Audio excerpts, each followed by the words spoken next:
Movie की beginning scene में हमें बताया गया है कि हजारों साल पहले कुछ सेलेस्टियल जिनका नाम प्राइम और अरिशम है, इन्होंने इंसानों की हेल्प के लिए इटर्नल्स को प्लेनेट ओलंपिया से अर्थ पर भेजा, जहां डेवियंट्स भी मौजूद थे जो इंसानों को नुकसान पहुंचाते और मारते। फिर हम देखते हैं कि कुछ डेवियंट्स एक बच्चे को मारने आते हैं, तो इटर्नल्स पहुंचकर उस बच्चे को डेवियंट्स से बचा लेते हैं। फिर सीन शिफ्ट होता है प्रेजेंट डे लंदन पर, जहां सर्सी डैन से आकर मिलती है जो हिस्ट्री म्यूजियम में बच्चों को पढ़ाता है। दोनों आपस में रिलेशनशिप में है। वहाँ अर्थक्वेक आ जाता है तो सर्सी अपनी पावर्स को यूज करके बच्चों को बचा लेती है। रात का सीन हम देखते हैं जहाँ पर डैन की बर्थडे सेलिब्रेट की जा रही होती है, जहाँ हम स्प्राइट को देखते हैं जो कि एक इटर्नल है और उसकी ये सुपर पावर है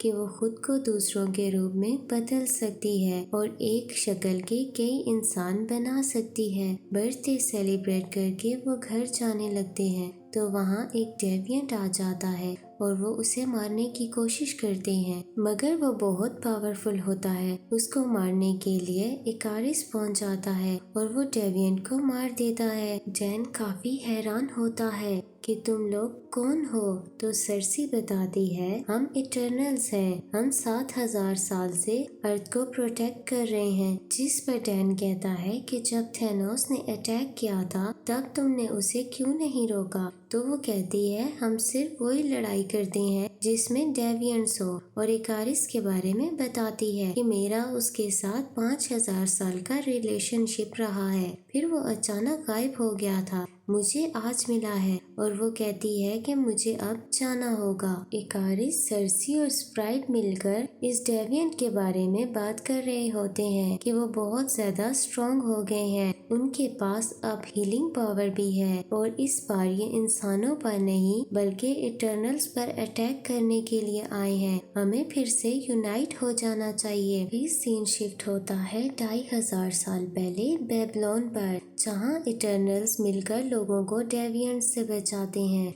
यहीं पर हम एजैक को देखते हैं जो सेलेस्टियल से बात कर सकती है और उसके पास हीलिंग पावर भी है। इटर्नल्स में से सिर्फ वही है जो सेलेस्टियल से बात कर सकती है। सेलेस्टियल उसे कहता है तुम अपने मिशन पर काम करो और इस प्लेनेट की मोहब्बत में ना पड़ो। यहीं पर हम फेस्टोस को देखते हैं जो एक इंजन बना के एजैक को दिखाता है कि ये इंसानों के काम आएगा, तो वो कहती है कि अभी इसकी उनको जरूरत नहीं है। फिर हम इटर्नल्स की एक पार्टी देखते हैं जहाँ पर थैना कहती है मुझे पार्टी के लिए नहीं डेविएंट से लड़ने के लिए भेजा गया है। पार्टी में हम मक्कारी को भी देखते हैं जो इशारों में बात करती है, वो बोल नहीं सकती।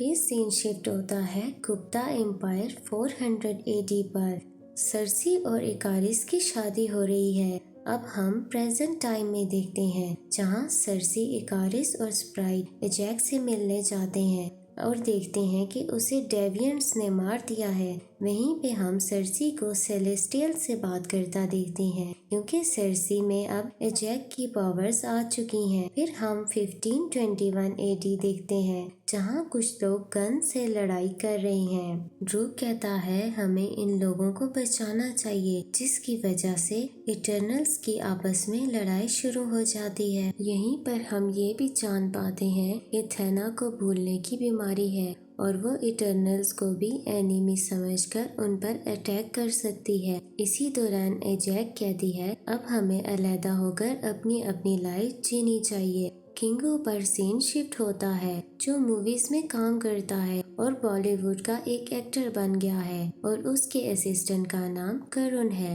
इटर्नल्स किंगो को एजैक के बारे में बताते हैं। इसके बाद वो सब ऑस्ट्रेलिया जाते हैं और वहाँ गिलगामेश से मिलते हैं और उसके साथ थैना भी रहती है और काफी बातें करते हैं। फिर हम सर्सी को सेलेस्टियल से बात करता देखते हैं। वो उसे बताता है कि मिलियन ईयर्स के बाद एक सेलेस्टियल जन्म लेता है। अर्थ का सेलेस्टियल भी जन्म लेने के करीब है जिसका नाम तैमूद है। जब वो जन्म लेगा तो प्लेनेट अर्थ डिस्ट्रॉय हो जाएगा और कहता है कि पहले एजैक इसको जन्म देने में मेरी हेल्प करती थी, अब से तुम ये काम करोगी। सर्सी कहती है मेरा मिशन तो कुछ और है। तो सेलेस्टियल उसे बताता है मैंने ही इटर्नल्स और डेविएंट्स को बनाया है और सबकी मेमोरी मिटा दी। फिर वो कहता है तुम मुझे ना उम्मीद मत करना और इस प्रोसेस का नाम वो इमरजेंस बताता है। सर्सी इटर्नल्स के पास आकर बताती है कि अर्थ बहुत जल्द खत्म हो जाएगी और बहुत जल्द अर्थ का सेलेस्टियल निकलेगा।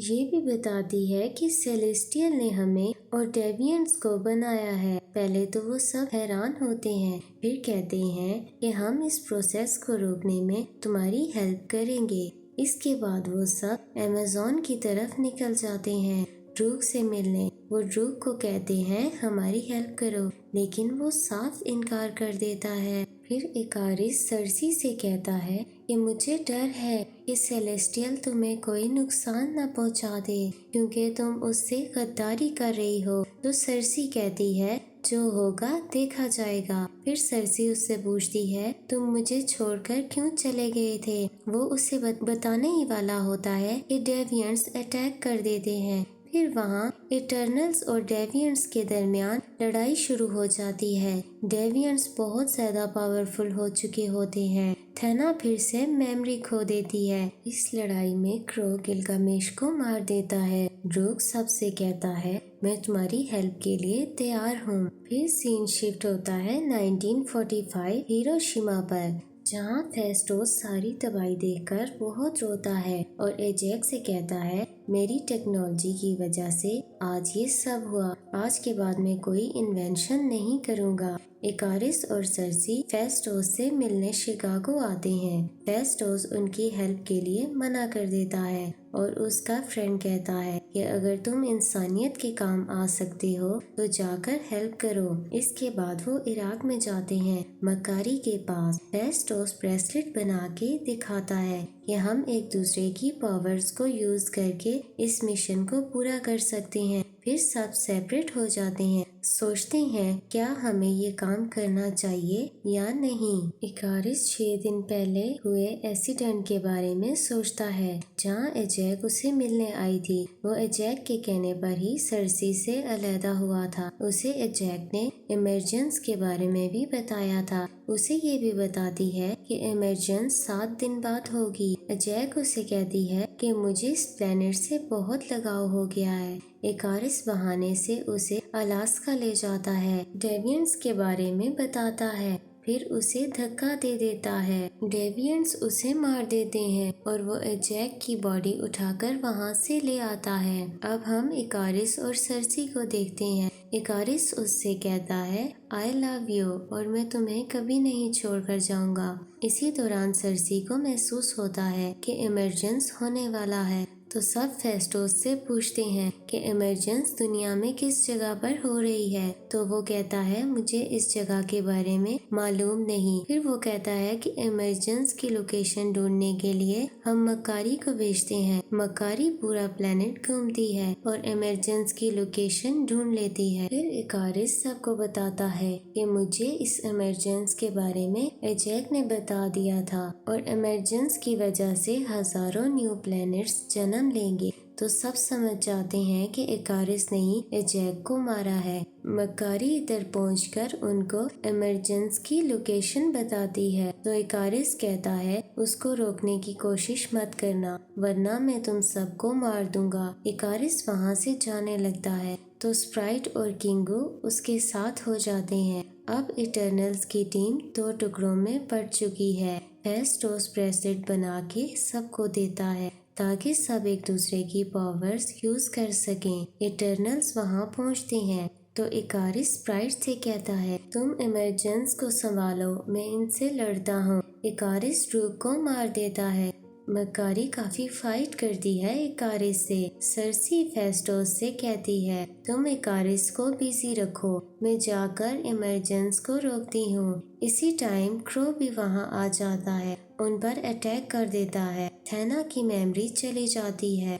तो क्रो उसे मारने ही वाला होता है कि उसकी मेमोरी वापस आ जाती है, तो वो क्रो को मार देती है। सर्सी इमरजेंस को रोकने के लिए जाती है तो स्प्राइट उसे रोक लेती है। वहीं ड्रूग आकर स्प्राइट को हिट करता है और हमें ये पता चलता है कि ड्रूग मरा नहीं था। इसके बाद तैमूर की इमरजेंस होने लगती है। सर्सी अपनी फ्रीजिंग पावर यूज करके उसे फ्रीज करना शुरू कर देती है। वारिस को सर्सी के साथ बिताए हुए लम्हे याद आते हैं, तो वो उससे बिना कुछ कहे सूरज की तरफ चला जाता है। फेस्टोस सर्सी से कहता है, तुमने इमरजेंस को कैसे रोका? तो वो कहती है, हम सबकी पावर यूज करने की वजह से हुआ है। स्प्राइट अपने किए पर शर्मिंदा होती है। फिर हम 2 वीक्स के बाद का टाइम देखते हैं, जहाँ पर इटर्नल्स एक साथ रहते हैं और लाइफ एंजॉय करते हैं। स्प्राइट किंगो के साथ चली जाती है।